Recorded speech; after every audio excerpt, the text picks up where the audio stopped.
huwag kayong titingin lang dun sa income. Siyempre, yung cost of living nyo rin dito, huwag nyong kakalimutan, di ba?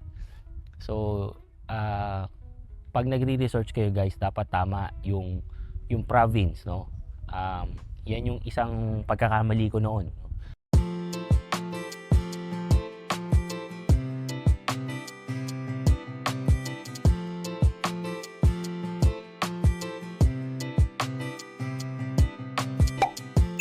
Hello guys, Nardino TV here and we are back with another video. So today guys, papasok tayo ng opisina. Sasakay lang tayo ng bike natin hanggang train station. Tapos magko-commute na tayo from there.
Dito na tayo guys.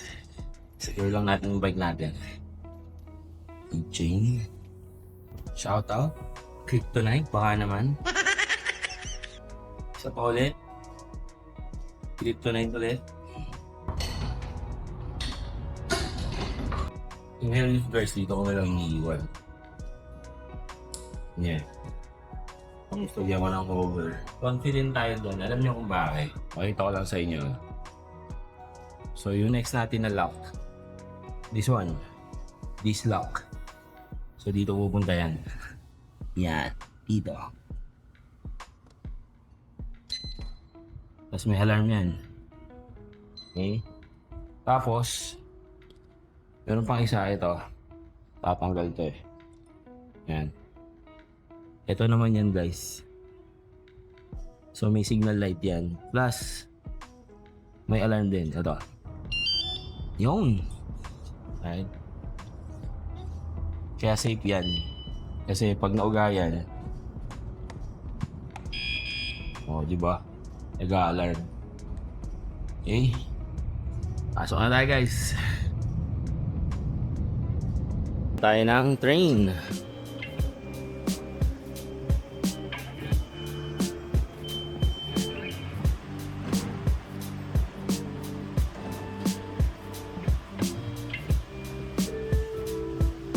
Train to Waterfront.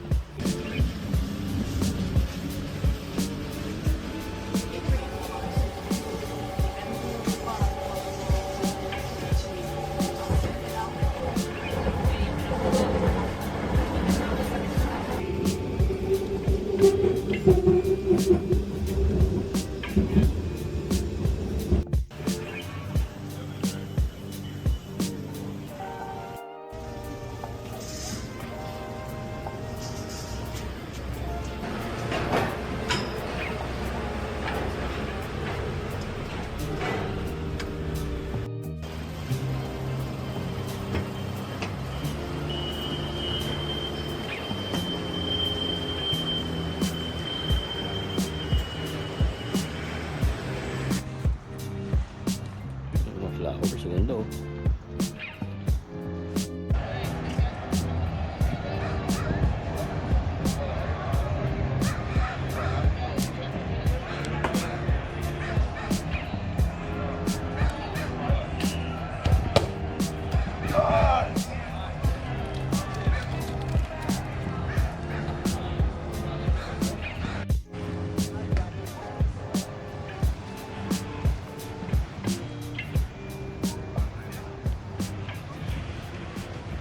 Alright guys, tuloy na natin yung ating reaction video for today, no? At tingnan na natin to. Grabe no, hindi ko talaga akalain. Akala ko dati yayaman na ako dito sa Canada. Kasi Wow. alam mo nung nagpirma ako ng kontrata dati tsaka yung meron na-receive ko yung job offer. Akala mo sa isang taon makakaipon ako ng 1,000,000. Wow, 1,000,000. Makakaipon ako Pwede ng naman. 2,000,000 sa 2 taon. Oh, Pero pwede, grabe, kaya hindi ko yun. akalain pagdating mo dito, ang dami palang bayarin. Mhm. Bahay, kuryente, tubig, lahat na lang. Lahat ng kinos mo dito, pati utot mo, halos mabayaran mo. Grabe naman yan, pati daw utot, 'di ba? Meron ng bayad. Pero kasi guys, no. Let's say wala tayo sa Canada, no. Sabihin natin nasa Pilipinas tayo. Hindi ba the same lang, no? Lahat ng mga nabanggit, sabihin na lang natin bukod sa bahay kasi syempre baka meron ka dong sariling bahay. Pero halimbawa, no, nanggaling ka ng province tapos nagpunta ka sa sentro, let's say sa Metro Manila, wala kang family. So magre-rent ka. Hindi ba the same din? Kailangan mo rin magbayad ng renta, tubig, kuryente, transportation, pagkain, everything. It's the same banana, guys, no? Magbabayad at magbabayad ka pa rin. Magigets ko kasi yung reklamo kung ang pangako dito sa Canada is libre yung mga nabanggit na yon, 'di ba? Pero kasi hindi naman, guys. Kahit na saan tayo pumuntang bansa, kahit na hindi Canada, magbabayad at magbabayad ka pa rin. It's just that ako napansin ko dito sa Canada, pag nakakuha ka ng magandang trabaho, no, at nakapag-upgrade ka talaga, maganda yung magiging mo dito, magiging takbo ng buhay mo dito. Tsaka yung difference talaga iba. Halimbawa na lang, no, yung sa mga bus driver, guys, 'di ba? Yan yung unang experience namin, no. Nung kumukuha kami ng rerentahan dito, meron kaming kasabay. Ang sabi nung may-ari nung bahay, pag hindi nyo kinuha doon sa presyo, meron pang mga nakapila. At ang next na nakapila, guys, is bus driver, no. At ang rent namin, guys, is nasa 2,400. Yung una naming townhouse, 'di ba? So just imagine, no, na professional like us na naghahanap kami ng pwedeng marentahan dito sa Canada. Ang kasabayan namin, guys, is bus driver, no? So makikita mo yung level ng sweldo ng mga tao dito is iba rin. Hindi ko ibebenta sa inyo Canada like heaven, no? Let's say yung taxes na lang, guys. At least kasi dito sa Canada, ramdam natin yung mga taxes natin, no? Kahit na pag tumingin ka sa payslip mo, 32% ang kaltas or 30% ang kaltas sa sweldo mo sa Pilipinas. Ang next na tanong diyan is, saan napunta? Ramdam mo ba yung mga taxes na yon? Unlike kasi dito sa Canada, guys, no, kahit na ba sabihin nating kinakaltasan tayo ng tax, sa healthcare pa lang, guys, no, sabihin na natin hindi na perfect, yes, na talagang mahaba pila, ganito, ganyan, pero at the end of the day, it's subsidized, no, shared by the people na nandito sa Canada. So kung ikaw is nagbabayad ka ng tax, nakikishare ka doon sa mga tax ng iba, which is really good, no. Yung mga services dito sa Canada, like the transportation, no, so government services, nakikita at nagagamit talaga. Sabi, ganda talaga dito.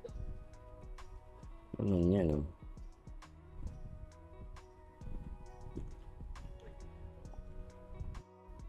Okay, guys, tuloy natin yung kwentuhan natin, no. So ang sabi niya doon is, akala daw niya kikita na siya ng milyon, kikita na siya ng malaki, no. Subukan natin mag-compute, guys, no. So halimbawa kumikita siya ng minimum lang, okay? Ang minimum dito sa British Columbia nasa $18, guys. Okay?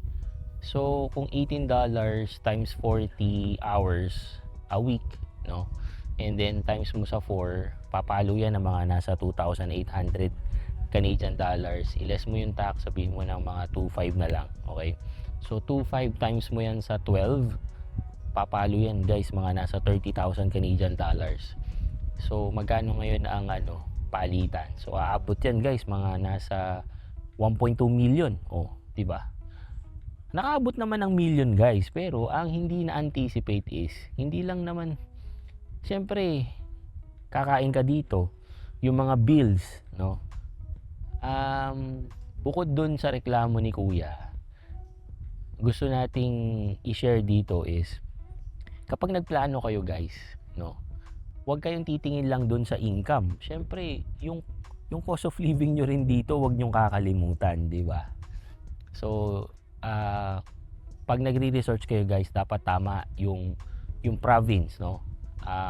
Yan yung isang pagkakamali ko noon, na pupunta kami dito sa BC, pero ang nakita kong cost of living is sa Manitoba pala. So napakalayo guys, no? Kasi nga akala ko dati pag sinabing Canada, iisa lang lahat, hindi, no? So 10 ang provinces dito, iba-iba yung cost of living, yung minimum pay, 'di ba? So kailangan yung tignan lahat yan guys bago kayo mag-sign ng contract, at bago kayo mag-set ng some things sa isip nyo na, oh, ito dapat ang kikitain ko, ito dapat yung maiipon ko, yung mga ganun, no? So kailangan nyo i-consider lahat yan guys bago kayo mag-assume or bago kayo mag-expect, para hindi kayo masaktan katulad ni Kuya, di ba? Na akala nga niya kikita na siya ng million or 2 million, di ba? Or makakapag-ipon na siya ng ganong kalaking pera. Actually, kaya naman yan guys, no? Sinasabi nga natin dito, kung titignan mo lang talaga kung paano ka aasenso dito, napakadaming ways. Eh syempre, meron naman magsasabi dyan na madali lang yan sabihin pero mahirap gawin, no? Pero ako naman guys, ang thinking ko naman dyan is, kung nagagawa ng iba, ano ang reason mo bakit hindi mo kayang gawin? So, do your own research guys, para maset nyo na maayos yung expectation kung ano yung dadatnan nyo dito sa buhay Canada, di ba? Para din hindi kayo masaktan. Di ba? Anyway, so yun guys, yun yung sharing natin for today. I hope na nakapag-share tayo ng something substantial, and na-share ko sa inyo kung gaano kaganda ngayon dito sa Vancouver, no? And yun nga, merong game mamaya, so kailangan ko nang umuwi kasi past 12 na guys. So kailangan ko nang mag-travel pa uwi bago tayo abutan ng maraming tao na sasakay ng train and bus papunta nga dito sa downtown. Okay, so yun lang guys. Thank you for watching and see you on my next video. Peace guys.